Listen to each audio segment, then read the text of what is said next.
আসসালামু আলাইকুম প্রিয় দর্শক, কেমন আছেন আপনারা? আশা করি ভালো আছেন। আমিও আপনাদের দোয়ায় ভালো আছি। আজকে আমি আরেকটি নতুন রেসিপি নিয়ে আসছি। বোয়াল মাছের মাথা দিয়ে টমেটো আর আম দিয়ে রান্না করব। টমেটোটা টক না, এটা হাইব্রিড আর শক্ত, সেই জন্য আমি আগে কেটে এটা জাল দিয়ে নিব।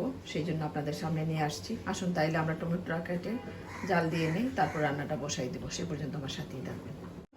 টমেটো কেটে আমি জাল দিয়ে নিছি যাতে নরম হয়ে যায়, এটার গ্রেভিটা যাতে বের হয়ে যায় সেই জন্য। আর আম কেটে নিলাম একটা, পেঁয়াজ রসুন আছে, হলুদ মরিচ ধনে আর লবণ দিয়ে রান্নাটা করব। একটু সরিষার তেল দেবো, আর কিছুই দিব না। আমি মাখিয়ে রান্নাটা বসাই দিব। সে পর্যন্ত আমার সাথেই থাকবেন। মশলাগুলি দিয়ে দিই।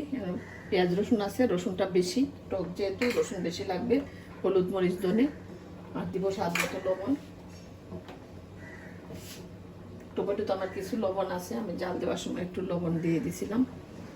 এখন দিলাম সরিষার তেল দিয়ে আমি মাখিয়ে নিই।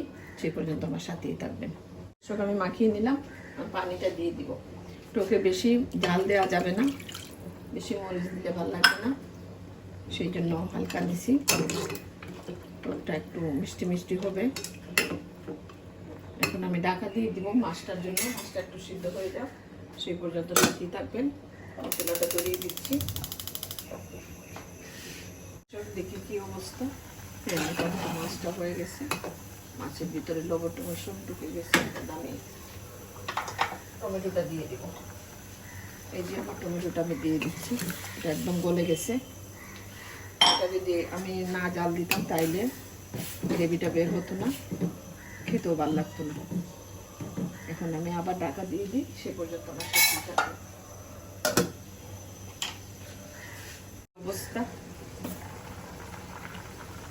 আমি আমটা দিয়ে দিলাম, আমটা দিয়ে আমি আবার পলক নিয়ে আসবো। এটা খেতে খুবই ভালো লাগবে, টকটা একটু বেশি হবে সেই জন্য আমটা দিচ্ছি। আমি ঢাকা দিয়ে দিলাম, সে পর্যন্ত আমার সাথেই থাকবেন। আমি কাঁচামরিচগুলো দিয়ে দিচ্ছি। আবার রান্নাটা মোটামুটি দিলাম। এই যে কাঁচামরিচ দিলাম, আমার কাঁচামরিচগুলো কালো, এগুলো খেতে খুবই ভালো লাগে। দেখেন কত সুন্দর হয়েছে। আমি এখন পরিবেশন করবো, আপনাদেরকে দেখাবো। সে পর্যন্ত আমার সাথেই থাকবেন।